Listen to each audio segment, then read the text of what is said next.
Hello. Hey, everybody. So I'm going to start us off with a prayer as people are coming in and joining us. Holy, holy God, please be with us today and always. Please guide us, guide our thoughts, our desires, our actions, as we continue to discern your will for us and this land we are stewards of. Help us to love one another well, and thank you for your presence. Amen.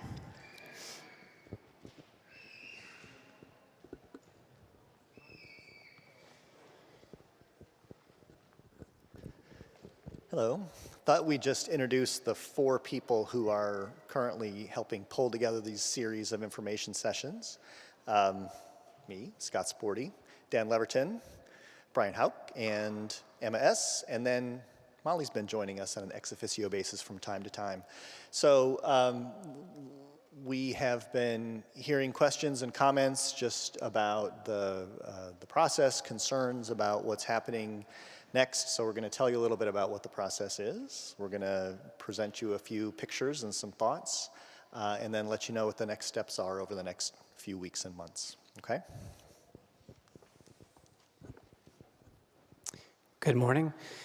So I'm going to go back and just talk a little bit about the Blue Sky process and sort of give a status in terms of where we are and how we got here. There's been... Okay. Is this a little bit better? I'm a little tired, sorry. So just to back up for a few moments and try and make sure that everybody has the same understanding in terms of where we are at this moment in Blue Sky and in Blue Fire and with the subject of affordable housing. There's some big topics and there's some emotions and some tensions and some concerns, and we want to try and make sure that everybody at least has the same information about where we are. So I made a couple of notes, and I'll just, excuse me while I read through them. So our Blue Sky team, there's 4 of us here in Molly. We're excited about the idea of affordable housing. We were on the Blue Sky committee. We volunteered to do research with regards to the topic and potential of affordable housing. That's why we're here. And our task is merely to assess the feasibility of a project. We want to get enough information so that we can share it with you. Here's the pros, cons, here's the timing, here's the value. Is it right? Is it wrong? Is it the wrong time? We're not there yet. We're still developing issues, and today's program is focused on one issue that is very important to a lot of people. So this idea of affordable housing stems from, in part, the outcome of the Blue Sky. There were many mentions among a lot of different people that this was a topic of interest. For that reason, based upon 4 months of Blue Sky data, we decided to include it in the June 10th presentation. It wasn't up for a vote. It was merely more like a straw poll. Should we pursue this to a greater degree? Should we do more research? Should we come back and present more information? And that's where we are. And so we're now following through on that process. The reasons why we're doing this is number one, the congregational input during the Blue Sky process. And at the time we did that, the perceived financial needs due to a lack of insurance funds. Our land is worth a lot of money. Could that land help offset the cost of Pilgrim Hall? It could, but we don't know if we want to do it or not. So we're exploring what it could bring, how it happens, and whether we want to consider it further. And last, the community needs amidst the ongoing escalation of housing costs that are pricing people out of Berkeley. So a couple weeks ago, on October 22nd, SAHA presented to us, and their exercise was simply to consider the minimum requirements for an affordable housing project for any developer. Our request was extremely limited, and we sought only to determine from their input whether there could be a viable project given a number of constraints. The presentation was simply one option, although it came in a few different shapes, really just one option with a lot of variables, including parking, open space, the number of units, lot coverage, Durant House, and the East Bay School for Boys. The presentation builds on some of the concepts that we discussed on June 10th. So our group, those that really, are for affordable housing and want to see if we can present enough information so that the congregation can fully consider it, are working towards that goal. We have not diverted any resources from the Blue Fire Committee that's tasked with the insurance claim and the design of Pilgrim Hall. We're doing this separate. It's on a parallel path. It's not contingent upon the insurance claim. Again, it's not diverting any resources.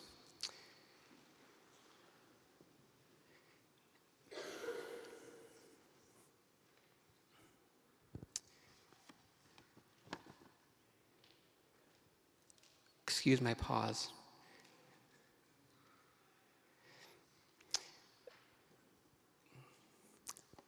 I think that's pretty much all that I wanted to cover. I didn't really read. I kind of spoke ad lib.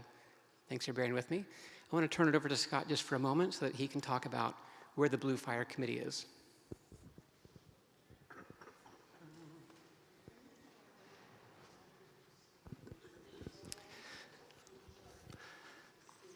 So a lot of people are really curious to know about the design of Pilgrim, where we are with the insurance claim, what's going on there, which is sort of a big unknown for everybody right now. We have been in the process of seeking some professional estimates to help justify our claim to the insurance company. As of today, that estimate work isn't quite done. So we've been sort of on hold with the thinking about design for Pilgrim until we have a better sense for where we're going to end up with the insurance company. And we had hoped that that we would have been able to be in the midst of a claim with them by now, but the process for these estimates has taken a little bit longer than we had hoped. So at the moment, we're waiting, and because we know that the insurance number is sort of the big number to give us the best sense for what could be available to us as we're thinking about the rebuilding of Pilgrim. And that's all I'm going to say. So the more we know, or as we know more, we'll keep you apprised. We'll try to do sort of monthly types of updates about where things are in that process.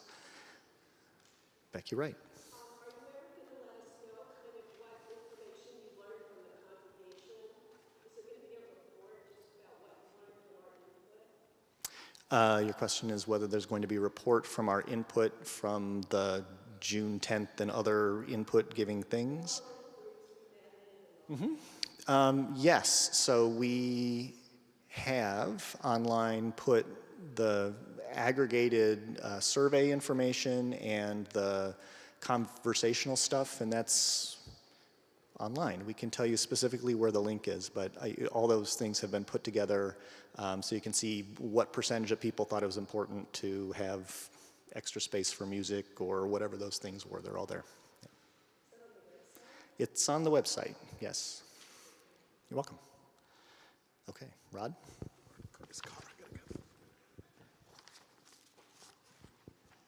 Thank you all for coming. Oh, sorry, I get to be loud. Always loud. Carl will be loud too. Oh, throw my glasses. You're right. All right.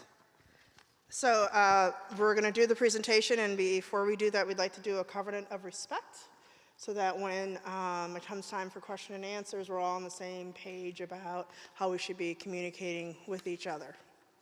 So I've given you the handout. The covenant of respect is on your handout. If you would say it with us, that would be great. Does anyone not have a handout? Yay, my job is done. Okay. We will approach all things in prayer. We will not speak from our own personal experience, from I, not we, or they. We accept disagreement as normal and natural to community processes. We will speak face to face, honestly, and without rancor, avoiding triangulation and hearsay. We will listen with an open and non-judgmental mind and try as hard to understand as to be understood. We are committed to being inconvenienced for the gospel. If we are unable to effectively communicate with each other, we will ask a third party to be present to assist us. As forgiven people, we will choose to forgive one another. We will support the final outcome of the decision-making process. Thank you.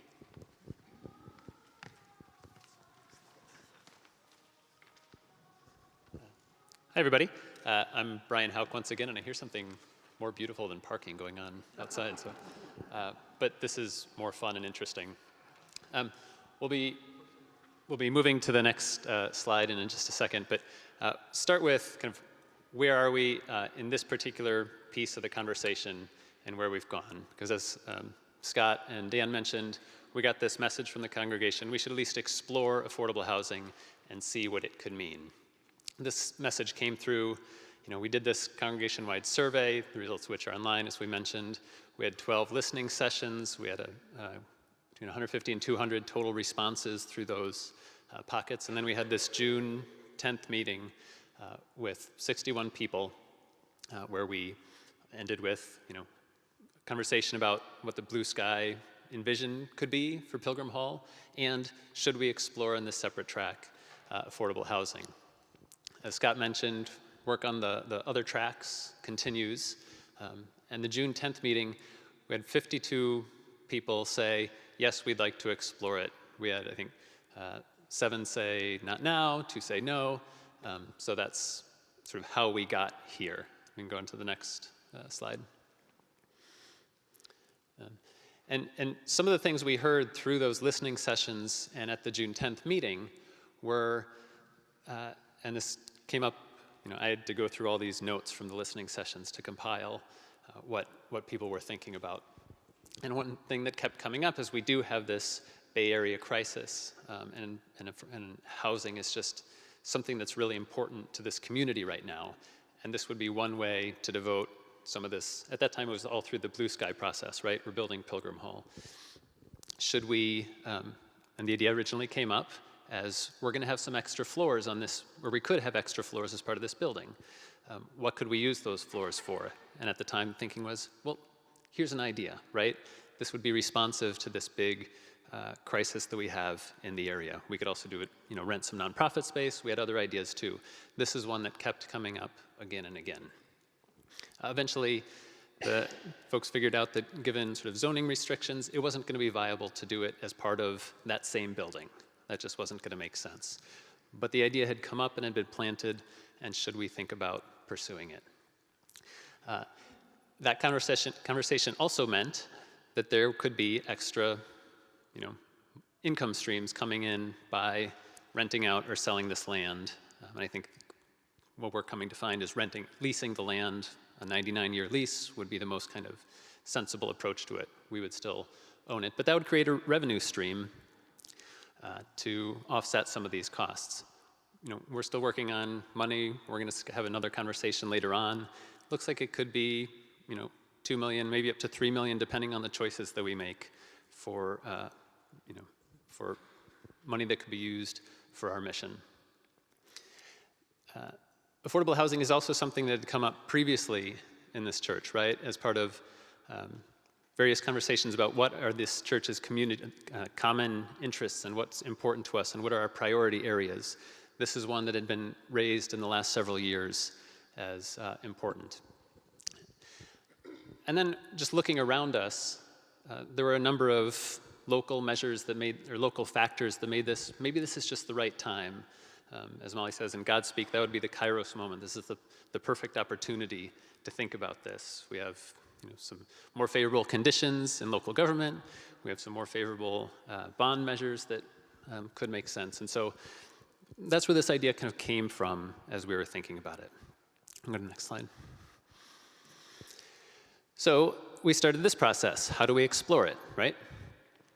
Well, we've started with Saha coming in and saying, look, it's hard to just think about what affordable housing could mean as a, we get the idea, but let's start looking at what would bricks look like and what would something look like on the ground. And so that's what they tried to come and do. We didn't give them instructions, we didn't give them priorities, we didn't give them restrictions. We said, come show us, what someone could imagine this actually looking like. So that's what they came and did. Now, through these listening sessions, through the Saha meeting, we have heard a number of things that people want to hear more about, right? And that we think are important to study more as we make this decision. One that came up in every single listening session, people really are interested in parking here. And the views are all over the place, from people who think, in 2 years, everyone's going to be riding bikes and we don't need any more parking anywhere, to people for whom this is, a critical component of making it possible for our congregation to be around. And so there are some very strongly held views on this issue. And so that's one that we said, I think people want to talk about it more. Now, since I'm the person who's been around this church the shortest on our committee, they said, how can you talk about parking? Okay? Because that's the most boring one. And so that's what I want you to do. And because parking is boring, and we just have to accept that, I'm going to tell you quickly my own personal parking story here. And anyone else who wants to talk today has to say where you parked, where you like to park, and why, okay? Short, in one sentence. My personal parking story is, and this is the fun part, guys, so enjoy it. When I first started coming here, I saw this little turnoff to a parking lot, and I was intimidated because, it says visitors park here. It says, first-time visitors, we want you to park here. And I thought, if that's what they're saying, that means this is really special parking, and I'm probably not important enough to come park in there. So I parked down the street in Ellsworth, and I did that for a long time. And then we had a second kid, and I didn't care who was important enough to park in that lot anymore.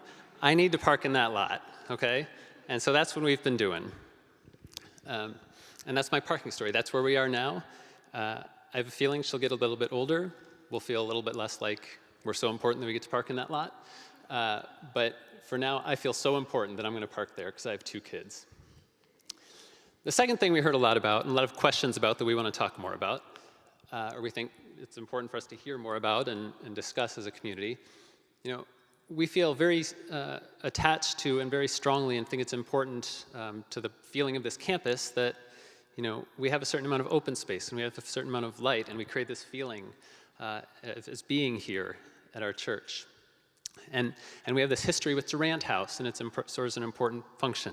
We have, I think this is all going to meld into what are the restrictions that are going to play in to rebuilding, zoning restrictions. So we're going to have a conversation about those kind of issues. What is really physically going to go on here, and what do we care about in that discussion?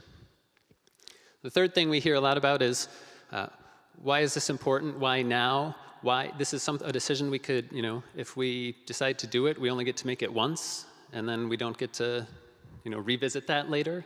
And so we should have a discussion about, is this the right thing for us to do? Because, you don't get to change your mind later.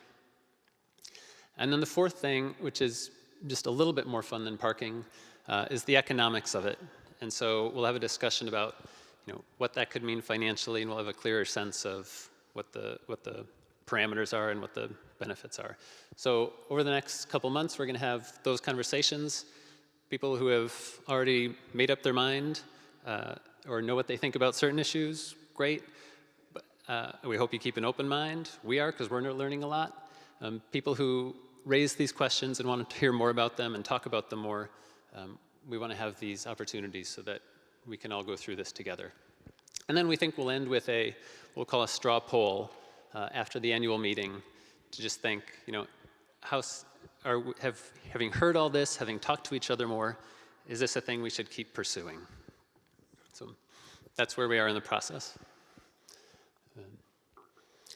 Big picture, what we've learned, we think if we do affordable housing here, so we've got about 57, 58 spots here. We can fit in through Amari's genius, get closer to 70-ish.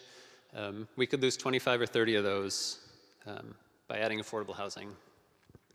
That said, there's about 600 spaces within a block here that are either free on Sundays or through which low cost or could be, we could create some sort of arrangement to facilitate parking in those within a block or so. There will have additional spaces coming online, which we'll talk about. And then there are various things we can do to offset some of the loss of these parking spaces close by. We can, and we'll talk about these, but we can install car lifts, we can try to have ride-sharing arrangements or some sort of way to make parking easier. So we'll go through some of those options. This is going to be where the really fun part is. So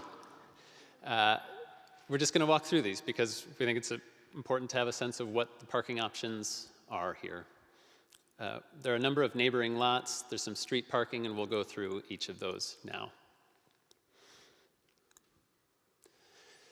So starting here at FCCB, right in our yard, as I said, we have 57 spaces right in the lot. Again, Amari's Genius helps us expand that. We prioritize some forms of parking, including people with little kids like me, people who have mobility issues, first-time visitors. We try to signal that let's leave some accommodation for those people to make it easier for them to come. It's obviously really well used on Sundays, at least on Sundays where people can get here without driving all through Berkeley, and it's free. We do lease out a number of spots to East Bay School for Boys, and so Do they use those spots on Sunday mornings? not on Sunday mornings, right. So during the week, we have an obligation to East Bay School for Boys to facilitate 10 spots of parking. No matter what we do, we have to make sure we can honor that obligation. If we were to lose some spots, we can look at the option of installing parking lifts, which are used in a number of urban parking environments, which lets us stack cars essentially with not too much trouble. Across the street at Alzheimer's Services, and this is kind of literally across the street from our parking, from our driveway. We have 8 spots that are currently reserved for staffed or used by staff. We can think about how that all fits together, and that those spots are also free. Sunday mornings, right. Down the street where I parked because I was too scared to drive into the lot here, we have 200 spots where we have an arrangement that it's free for FCCB folks to park on Sunday mornings. Important to note, the UC Berkeley Master Plan contemplates in the long term that those parking spots would go away. They have other plans or other ideas for that space. Discussions currently that we're aware of and that we've directly had with Cal Real Estate indicate that there's no immediate plans for that. We need to be mindful that that is in their long-range vision. And we will still, or those spots will remain, obviously, regardless of what we do on our campus, at least until Cal Real Estate changes its current posture on that. A block up the street, which I think we've used less. There are 400 spots currently paid parking, although we could set up some sort of deal where we validate parking and the church ends up paying that $2 cost for visitors. I've been part of churches where that's exactly the arrangement. You pay, you bring your ticket in, you validate it, and it's free to you. Oh.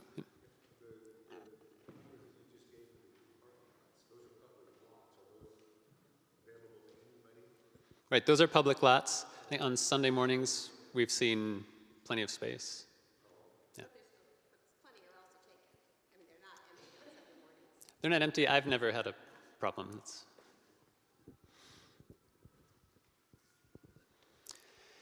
Behind us on Durant Street, there are 50 spots within sort of our block and the block on either side. Those can be crowded on Sunday morning. They are free. The city is about to pilot this winter reverse angle parking that would essentially double those spots. Again, free on Sunday mornings. And then across the street, Trinity UMC, parking under development. It's not there yet. it will be long-term something coming up. What is the current situation with that lot? Can we park there now on Sunday mornings? Actually, don't know the answer.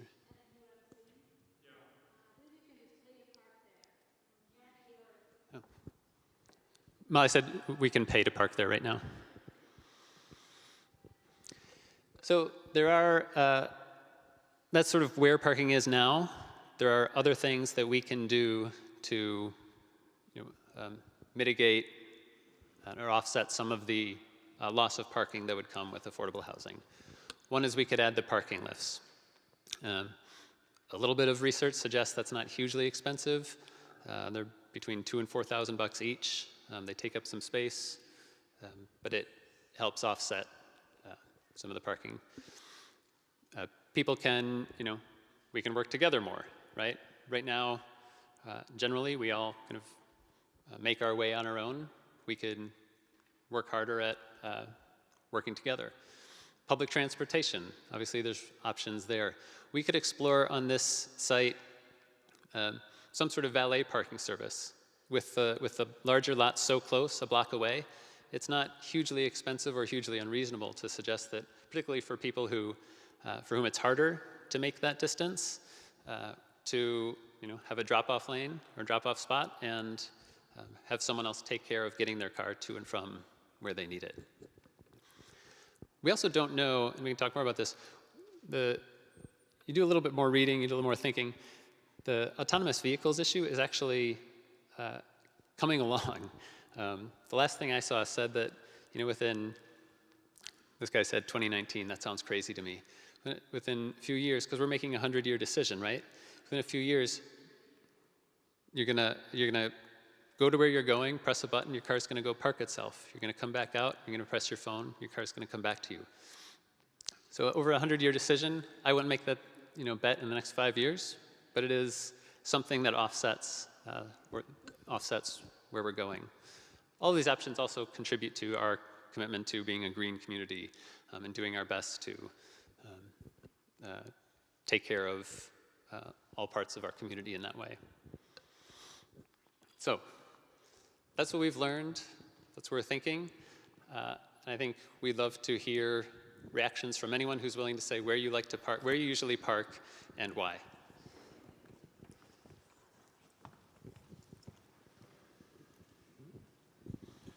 Thank you. I like to park in the parking lot because it's here. Several observations. I was FCCB liaison to an ongoing event series called Cody's at FCCB some years ago when Cody still existed. And we would do events every 2 to 4 weeks. We found that parking was really important. We found that we didn't want to do events when there was a basketball game going on, for instance, and we carefully planned around that. So my concern is that if there's significantly less parking, then the value of this facility for rental is going to be less, quite a bit less, I would suspect.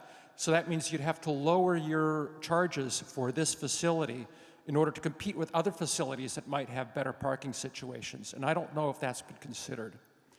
The other thing to point out, and this could probably be mitigated, is things like musicians showing up with musical instruments.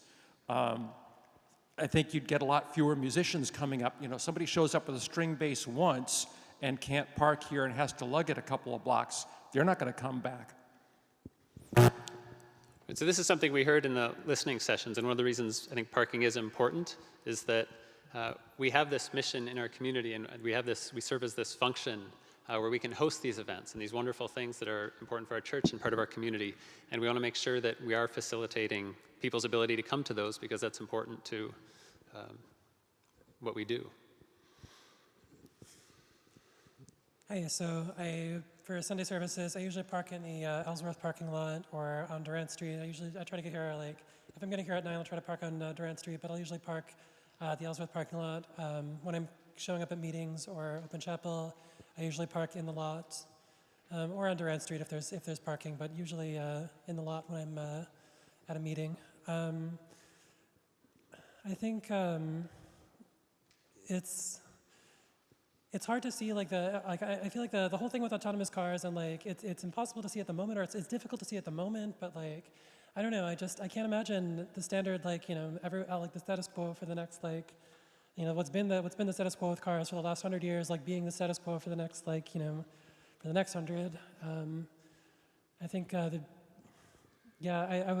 would like to see more about autonomous cars, like, and I think that would be it's certainly going to diminish the need for parking in the next, you know, probably not in the next 5 years, but certainly in the next 20, 30 years. Like, so as far as like, yeah, planning for the next 100 years, yeah, I certainly think that parking would be a lot less of an issue in the longer term. I guess the question is just like we're here and planning for getting to there. I don't know. That's all I really have to say. Emma, I'm going to just offer one comment.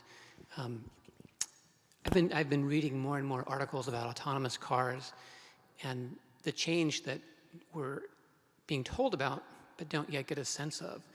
And a couple of statistics that came through was that, you know, younger people are not buying cars. Car ownership is on the decline. And at this point, only 15% of the population uses rideshare. And every car that comes off the road, according to some of these articles I've read, with people using rideshare, replaces about 11 to 13 cars on the road.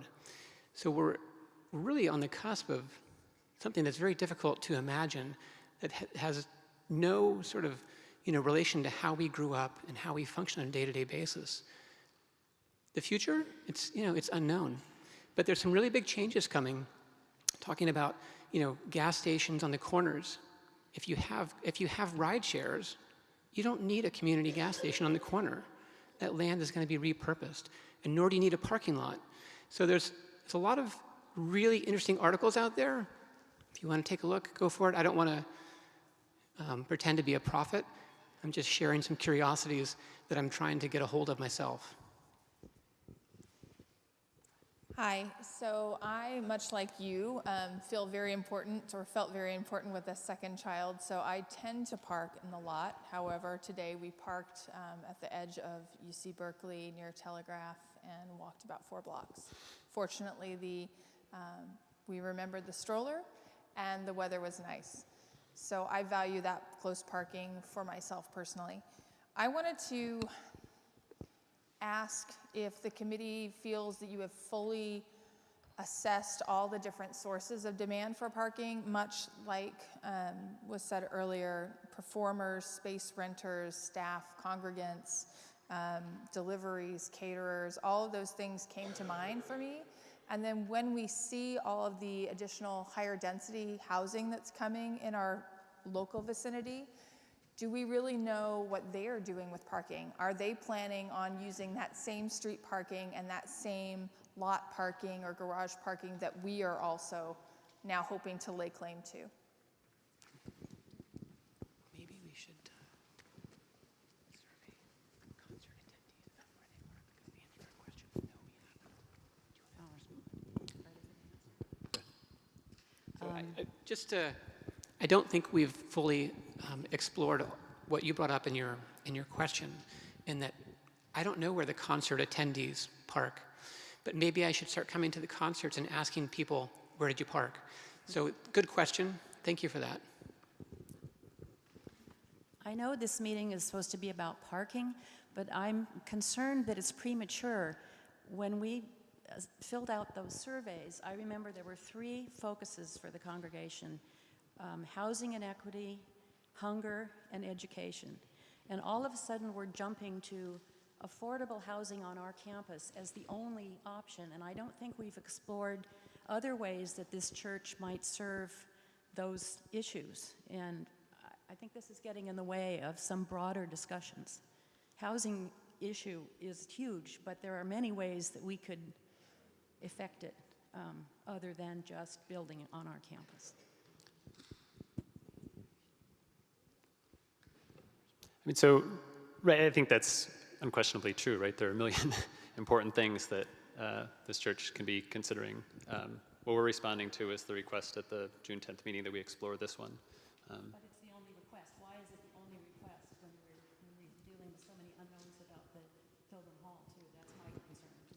So I think the Blue Fire team is charged with the design of Pilgrim Hall. Right? We're not on the Blue Fire team, but they have all the data from the Blue Sky, which included, do we do more community outreach with food, and do we offer more, homeless overnight sheltering? So that data is in the Blue Sky packet. The Blue Fire committee has that data. When we find out how much we're going to get from the insurance claim relative to the cost of what we want to do at Pilgrim, I think the Blue Fire committee is going to be considering those changes. So again, we're exploring and researching one topic that we're interested in that came out of the data. They have a host of decisions to make in the design of the renewed Pilgrim Hall. I'll leave it to them, and we're not going to make a decision before they tell us, and all of these things are going to sort of come to the table at the same time of where are our priorities? Can we have more than one priority? Can we have 3 or 4? We'll find out, but there's a different group working on that. Just one concrete example of that is one of the things we heard was that this kitchen that we have had here creates a really important opportunity for us to use food to help serve our community. And one of the things we heard through these listening sessions was we need that's important, both for our internal community and for serving our external community. And how can we, leverage that and make sure our next phase is something that can promote that. Hi, I'm Jean. I parked at the Ellsworth garage. I used to park at the Dana and Durant one, but that one went away, and I guess the Ellsworth one's going to go away eventually too. I do have a quick parking story. The very first time I came to this church was maybe 15 years ago for a youth leader network meeting with Adam Lons, and I had seen on the website that the parking was reserved for certain situations, so I spent a very long time driving all over Berkeley looking for parking that I didn't have to pay a lot for, and was 20 minutes late for the meeting, and then Adam said, oh, you could have parked in the lot. So anyway, parking is near and dear to my heart. Not only situations where we want to rent the building to other people, but even our own events that are not on Sundays, like an Advent retreat or other special gatherings on a Friday or Saturday. I would like those to be considered as well in terms of being able to park easily, because yes, we can use the UC lot for free on Sunday mornings, but not at other times. And on other occasions when I've come to the church during the week for one thing or another, it takes a while to find parking because all of the lots are pretty full. The other thing to consider, I love the idea that we're thinking 100 years in the future, and there will be these other kinds of, people are thinking of going more green, and the ride sharing and everything else.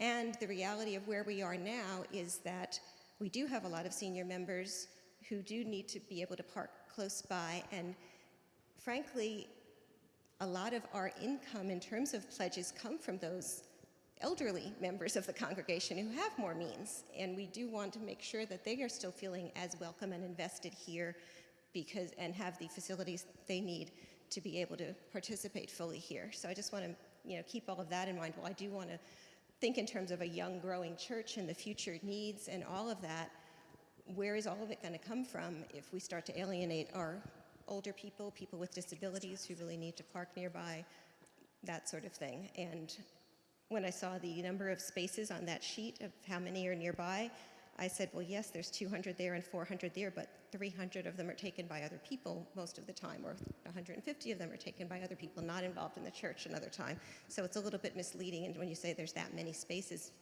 nearby. I'm sorry to take so much time, but the other thing is some of us come from 30, 45 minutes away. I already have to allow 40 minutes to get here in the morning. If I have to allow another 15 or 20 to look for parking, that'll be a deterrent for me coming to certain events. Hi, I'm Reverend Sophia DeWitt, and I don't own a car, so I don't park it. I come on public transit, bus and BART here to church. When I was a member of the church before, in my younger years, I did rideshare, and I'm back in the Bay Area and newly serving on staff at East Bay Housing Organizations. What I can tell you about the housing needs in this region are that they're severe, but to put put some numbers around that. For every market rate housing unit that gets built in this area, you need 4 affordable housing units to be built. Because as you get more market rate residents, you need folks to work in other kinds of jobs and service jobs to serve, the increase in population. So, and we're nowhere near, as a region, putting 4 affordable housing units in for every market rate unit that's going up in the area. I can tell you also that when I was looking recently for housing to move back up here, I was looking at 500 square foot studio apartments for $2,000 a month and more here in Berkeley. There's an incredible need for affordable housing options for all kinds of people, for lower income people, for people with disabilities, for seniors, and I think that regardless of the parking challenges, it sounds like there may be some creative ways we can deal with those, because parking is important for individuals who have cars. But I think there's also a huge opportunity here for the church to meet a really important need in the community. And if affordable housing isn't more available, it's going to cause even more individuals to have to make difficult decisions about whether they continue to live here in Berkeley or in the East Bay.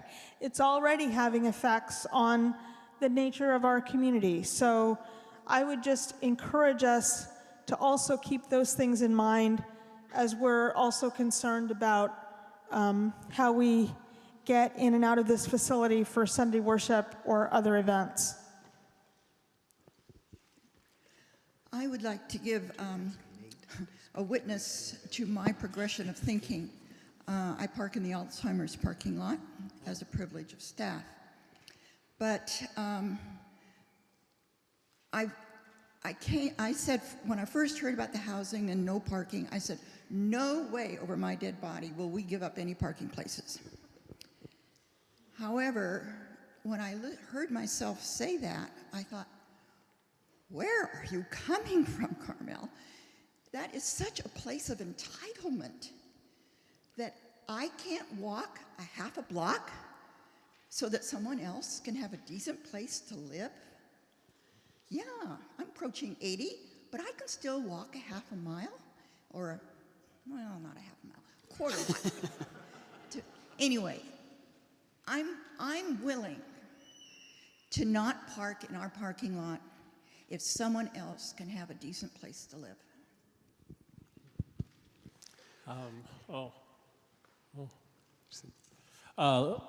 Alita here.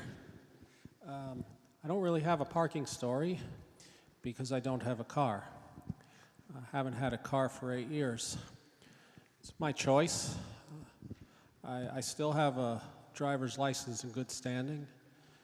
And if I wake up in the morning and say I want my Tesla Model S, all I have to do is go to Tesla website, enter my checking account information, I'll have a Tesla Model S.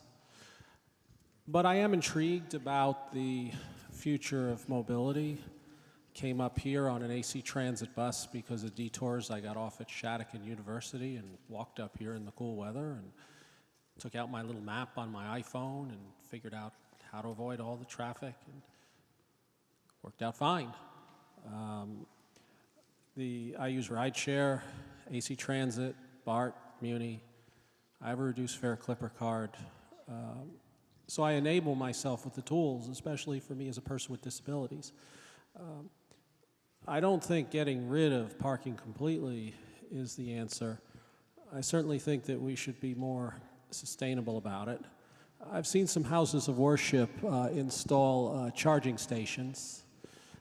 I think that perhaps could be a source of revenue for this institution, where some revenue could be gained from the sale of electricity, and that can benefit the church. So, yeah, I'm without a car. And most of the time it does me pretty well. And I got rideshare as my backup. Thank you. Let's go to Mo, and then maybe we could hear from Nate on sort of it's the actual current needs during the week. But yeah, so we used to park in, over there at the corner of Dana and Durant until it got built on, and now we park in Ellsworth. But during the day, I park in the parking lot, and usually one of the ones that's in line is double parked. But so I just wanted to, in the slides here, the committee said that we would lose 25 to 30 spaces, and I'm assuming that would be on where the site is, where the building site would be. But right now, the way our parking lot is configured is you can drive all the way through. So it means that we can have the angled parking, right? So if we don't drive through anymore, we're going to have perpendicular parking, and you can't double load it because you'd have to back all the cars out in order to put extra cars in there. Plus, there isn't really enough width, with setbacks and everything else to double load it. I mean, to properly, according to a true legal parking lot. So we may end up with just one row along one side if we can't drive through it. And I think it said that there were 10 spaces allotted for the school. I think there are 12 plus 4 for visitors. Plus they use the thing for drop-off, right? They drive through and drop off, so they'd have to do something different with that. So if we ended up, there's about 15 spaces on the other side over there, and if we were only single-loaded on the remaining lot, that would leave about 15, 16 spaces. Maybe we could parallel park on the other side, leaving around 20, of which 16 are already given over to the school, and then we'd have to have at least 2 or 3 handicap spaces. So it seems like we would end up with just during the day, weekday, very little parking left over for our own use, drop off, staff, people coming and going to meetings or whatever, because we wouldn't be able to double load it, and we wouldn't be able to double park it because we can't drive through anymore. So I think that that we really need to take a more detailed look at exactly what the remaining parking lot configuration would be before we move too far ahead into this process. Thank you. Yeah. Good points. Boy, this is pretty difficult.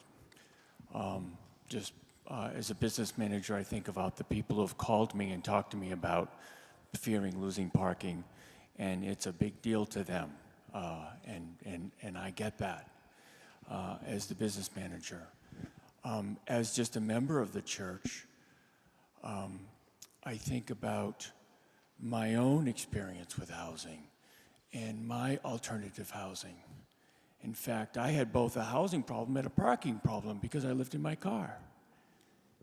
And, what we're doing, you've heard that if you have a big enough why, the how, just sort of, you find a way.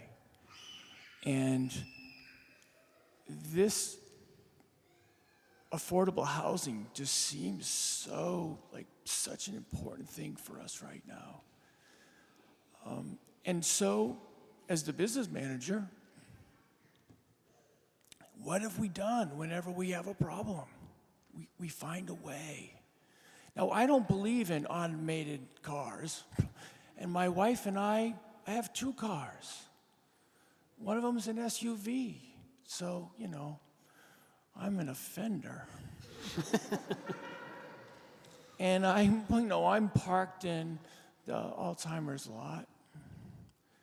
And so if there's a ministry of parking that we have to, help people get out of their cars up front and find a way to park them and to help them with other places to park, we'll do that because we know how to do that.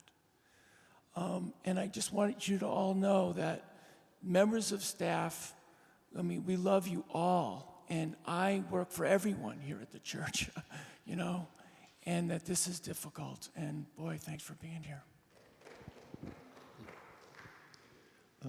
Hi, I'm Roger Bash. I parked blocks away today. generally parked behind the dentist's office, but that is no longer available. So I park out in the street. Couple things. I had the opportunity to go down to the Saha development, the recent development, not at their opening. But I went down and started interviewing people, just asking them. And they were very nice and invited me in so I could see the facility. And I will speak at other meetings about security issues, construction issues. There are a lot of issues involved in it. But one thing I'd like to add about the parking is that I asked them in this situation about the parking, and they said inadequate parking, that they said some people do not have cars. They're Section 8, they do not have much money, but there are many people there in that facility that would park there if there was parking available. And so I said, so what happens? They said, oh, they're just parking everywhere in the neighborhood and they're having to move their cars all the time. They said it doesn't endear them to the neighbors, but that's the reality, that just because it's low-income housing does not mean that they don't have cars. And I said, what about the caretakers, the caregivers that come in? And they said, it's the same thing. There's essentially no parking for them in that facility, and so they're just parking out in the street. On the street. So I think we need to add that to consideration on the parking. The other, and again, I have a lot of issues, but I'm not going to get into it other than to say what I'm not hearing about is what this church has done before, is that we have done low-income senior housing, Amistad House, quite successfully. This was done probably 35 years ago, something like that. And we sold it after 25 years, sold it to the people that were living there, and made $3 million, and that's in a foundation now that Scott is on and others are on. But I'm not hearing that as part of the equation of what we can do. I get that this is important to a lot of people in the church, but there are more options than doing it on this campus. We've done it successfully elsewhere, and I think that should be considered also at this point. Thank you. So I see we have been going for a while, so I just want to highlight a couple things that I'm hearing as takeaways, and we can hear more, but I just want to say what I'm hearing as takeaways here. One is we need to drill down and make sure we understand, where people who come and use this facility during the week are parking for concerts and other situations, and are we going to continue to be able to facilitate that, because that's an important part of our mission. I'm hearing we need to look really carefully at any plans that would come up in this process and make sure, how many spots are we losing, and is that consistent with our needs? And I'm hearing, we need to press on the question for those who would be involved in the development, what is that facility going to be doing to contribute to the parking context here? So I think those are all important things that we're hearing and need to keep working on. I don't know who has, Emma. Yeah, Jim Maroney here. I'll give you an experiential story, which may be a redundant way of saying that, but earlier this year, my daughter got married. And planning a year ahead, as Nate will know, we were going to have the wedding here, and we were going to have the reception here. And a major point of what we were having to figure out for planning, because there were a good number of people coming, was what we were going to do about parking. And we thought we could figure it out. Well, I don't know about memorial services, and I'd love to hear from other people who deal with memorial services for people here, where they have people coming from out of town. You're not going to want to burden them any more than they are already burdened with finding parking. And that's the way it was with my daughter's wedding. And if we had half the spaces left, which, as I understand, we have 57, we're going to lose 25 to 30 if we went through this. That's one half. If you asked people or told people on those wedding announcements, here's a whole list of other places that you can park, I know what my daughter would have said, and she would have said, you know what, I'll take the wedding and go someplace else. Now, it turned out that the fire happened, and the decision was made for that. But parking was a critical question with regard to having the wedding here or not.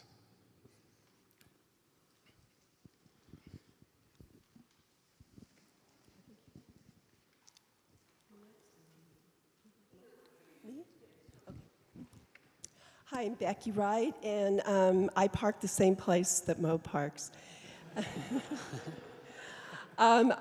Yeah, I mean, I'm for affordable housing, and Mo builds and refurbishes affordable housing and is on several boards to help homeless people get housing. So I think many people in this church, in their work life, are involved with housing. So period, new subject. I think trust is really, really important. And I'd just like to say that I think this committee was chosen because they strongly support this project. And I think it would, you know, so that we don't all feel like they're doing a marketing job, and when they talk about exploring that it's going to be one-sided. I would like to recommend that we get people who are a little skeptical on this committee, that we maybe get a contractor, an architect who understands the city building codes, the limitations, so that we can have a real, honest exploration and reality check.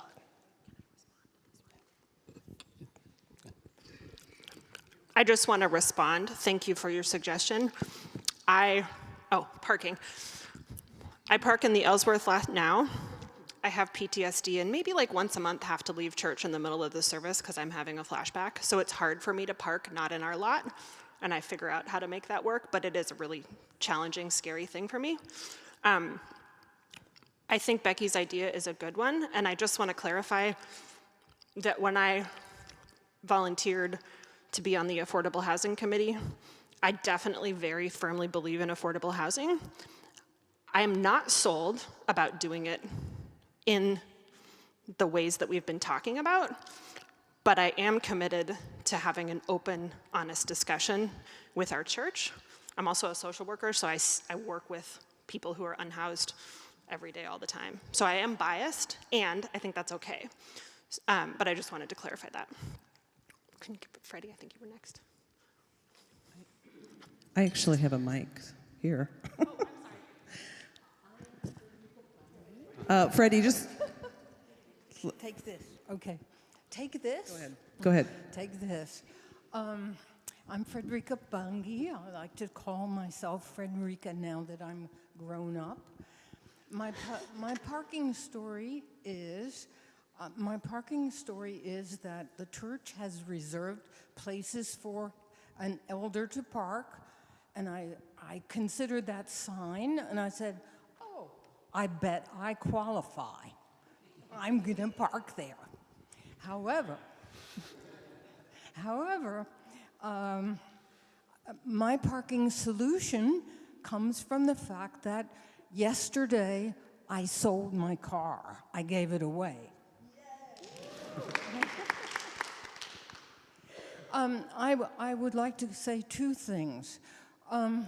That we are all very, very good with food. We have these wonderful projects with peanut butter and Cheerios and making sandwiches.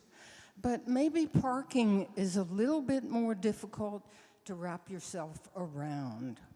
And so, coming from my personal point of view, which is very passionately in support of affordable housing, but I'm not sure that I'm committed to it necessarily being on our campus, and I'm just being honest with you. But I know that I would love to hear from someone who is very excited about the notion of supporting an affordable housing project.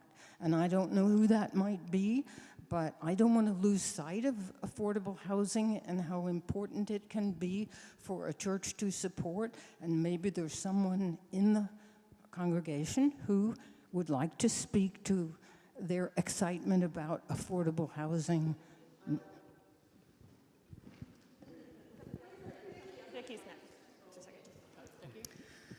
Yes, hello. So I think it's wonderful that we have a passion for this and that we're considering, we want to do something for affordable housing. I'm actually very concerned about the process and what's happened in this process. And I'm just saying this out of love for this congregation because I feel like what happened in the June meeting was damaging to myself. And I just want to point that out because I want this to be a really positive process going forward. But I did feel at that June meeting, I didn't see a balanced presentation. I didn't see any due diligence that would allow us to be considering whether or not we would be selling our parcel, which is a very valuable asset. And I felt like there was an agenda already determined in that meeting, and it was, there was an hour and a half that was devoted to make change happening. So for me, I left that meeting feeling very angry, and which I think, I'm just going to speak for myself, although I do know I'm not alone on this. I want this to be a positive process, and I want this to be the congregational church that I'm a part of. I'm not a Catholic, I'm a Congregationalist. So I think that's very important that we really consider that people have a voice early on. And so I have to agree with someone I've heard earlier that we are way ahead of ourselves in talking about this at this point, because I have seen no numbers, no due diligence that are really hard facts or anything that would allow me to feel comfortable talking about selling a parcel that the church owns. I think we're next in line here. My name's Becky Smith. I've been associated with this church for, 30, 35 years, I guess. I find this kind of discussion, I just will say, I find it so disheartening. Churches are volunteer organizations by and large, and people volunteer to be on committees, and then they give up their afternoons, evenings, weekends, and so on in good faith. So I'm very grateful for this group in looking at affordable housing, because to my mind, this is an issue we've danced around the entire time I've been with this church. I would think that we look at our own site because this is the site we control. And I think we've been given this site in the hope that we will use it to fulfill the mission of the gospel. And I don't think the gospel cares about parking. Now, I understand, because I commute here from Marin County, that parking has been the #1 frustration for me over the last 30 years. Coming to meetings, never knowing where I was going to park, and it's been true every Sunday I've come here. Today I'm in the paid parking. Who knows where I'll be next week? I think we have this property to be used in service of the gospel. That is our total mission for it. And whether we use it for affordable housing or something else, I think it has to rise to something above parking. I'm happy to be one of the valets on Sunday to shepherd people's cars. I'll spend every Sunday taking your cars around places. I will skip the service to help you with your parking needs. But we have to think beyond parking. And we're looking at a long-range decision. I don't know what's going to happen with driverless cars and all of that, but certainly transportation needs are going to be met in different ways in coming decades. So I would urge us all to think a little beyond whether we have to walk 1 block or 2 blocks or 3, and I will be your servant for the rest of my time in this church helping with car needs, if that's a #1 priority. I will pay for your parking. I don't know what more I can say, but folks, let's rise to something higher. And in terms of who has dominated the process, let me tell you, as a former moderator and as a former committee member, who dominates is who shows up. If you don't like what you've heard so far, get active with this committee now. That's all I have to say. Thank you. Thank you.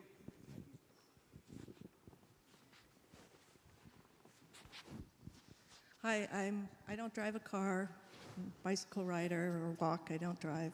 But if I could add something, I believe in housing, but I also believe in people being comfortable with creating that. And I know we've done a lot of talking about things. I also sit on the Commission on Disability, and I'm wondering, maybe there's some information that the city has that we might be able to consider. Just to say there is a way in residences, if there's paid parking, you actually can apply if you have a caregiver or somebody taking care of somebody for handicap parking. Just to keep that in mind, you could do this with the city. I also want to bring in an area here that we could all consider. We're talking about codes, and all these policy things are important. But we haven't talked enough about universal design and usability.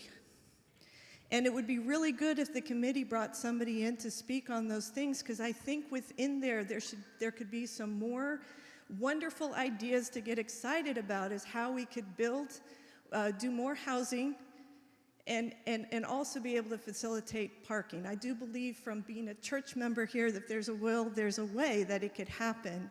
And I think everybody's concerns should be taken into consideration. I think maybe if we added some more information, not to overload people, but to be able to look at things broader, that we might be able to bring in some better solutions instead of just always coding it. Usability would be important about the entrance to the building now. Even right now, our parking isn't really accessible because the ramp to get into the building is in the front. And when you park, you have to go all the way around. So it's a matter of thinking about usability with the building as well. That might open up this parking to do things differently. So just to concern to that, and also get involved with the city and disability-related areas. You may learn something that's out there for you.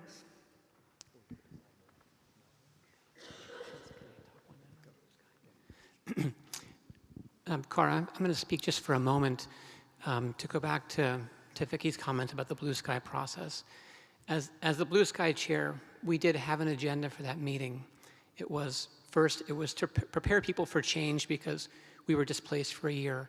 We're replacing one of our two primary structures. We have a record number of unknowns in this process, and it's going to take a long time. And we're all going to have to embrace a certain amount of change that we can live with just to get through it, and we're doing that now. But just to step back for 1 second to the Blue Sky process, we presented 3 items. One was affordable housing. Okay, a concept of, hey, we could do this on our land, and it might net us $2 million to pay for a shortfall at Pilgrim Hall. So that was one of 3 items. The first item that we presented was a situation in that we can rebuild Pilgrim Hall as closely as possible, meeting every code and creating a really nice structure. We'll still have out-of-pocket expenses due to shortfalls in the insurance policy. We can have a really nice structure next door, new, fresh, code compliant, energy efficient, and so forth. And the third item that we presented was a concept of what can we do next door that falls within the gross parameters of the roof and the size and the walls and the height next door that can improve upon the basic building that we've had. So again, 3 items: affordable housing, with a huge potential dividend if we chose to do it. A structure that is not basic, but much, much improved right behind us, meeting all the modern codes. It wouldn't solve the egress issues in and out of the building. We'd still be dropping people in wheelchairs off at the front, not in the parking lot. But the third concept was exactly that, a concept. What can we do? It wasn't a pie in the sky. It wasn't a dream. The architects were extremely restrained, using the same foundation, the same walls, the same footprint, the same height, the same brick. It was a concept. We could go much larger than that, but it would be more challenging meeting building codes. Since then, Roger was kind enough to share a lot of hard work with another concept of what can we do over here and make it nicer than the basic, but maybe not have so many dramatic changes to the floor plan and the layout. So just to refresh people's minds, we didn't make a decision, we didn't sell anything, we introduced concepts, and the Blue Fire Committee is tasked with developing a concept that meets the congregational needs. So I just wanted to make sure we all have the same understanding of what happened and how we got here. I hope that's helpful. I'll just say one thing and then maybe ask Kit to pray us out. But I wasn't chosen to be on this committee for any reason. I volunteered, and I'll tell you the reason I volunteered. The reason I volunteered, I do this. My wife thinks it's funny. On the Sunday after the church burned down, we're across the street, right? And it's a long service, it's in the afternoon. Molly was preaching, and my then 4-year-old says, I want to go look at it. Molly's sermon had been going on a while, so I was fine with that.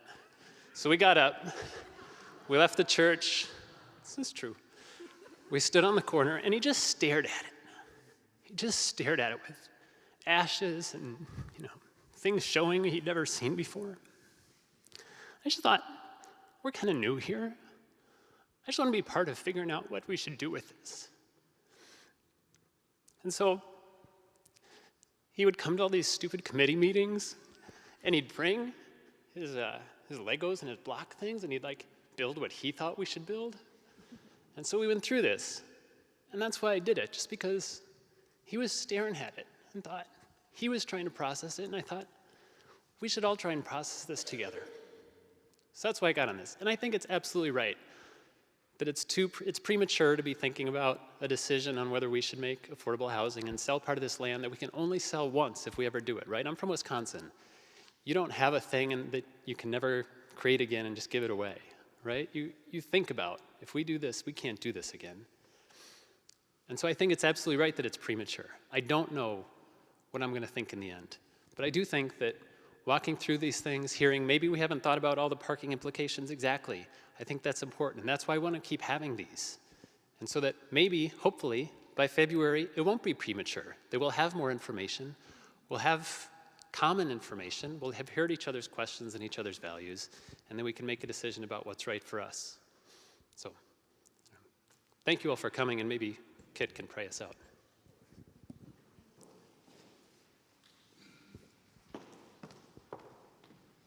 Thanks. I could use a prayer. How about you? I invite you to take a deep breath in and let it go. And just feel yourself seated on your pew. And let's turn to God in prayer. Holy One, Mother and Father of us all, God of many names and beyond all our human language, you have been our dwelling place for all generations.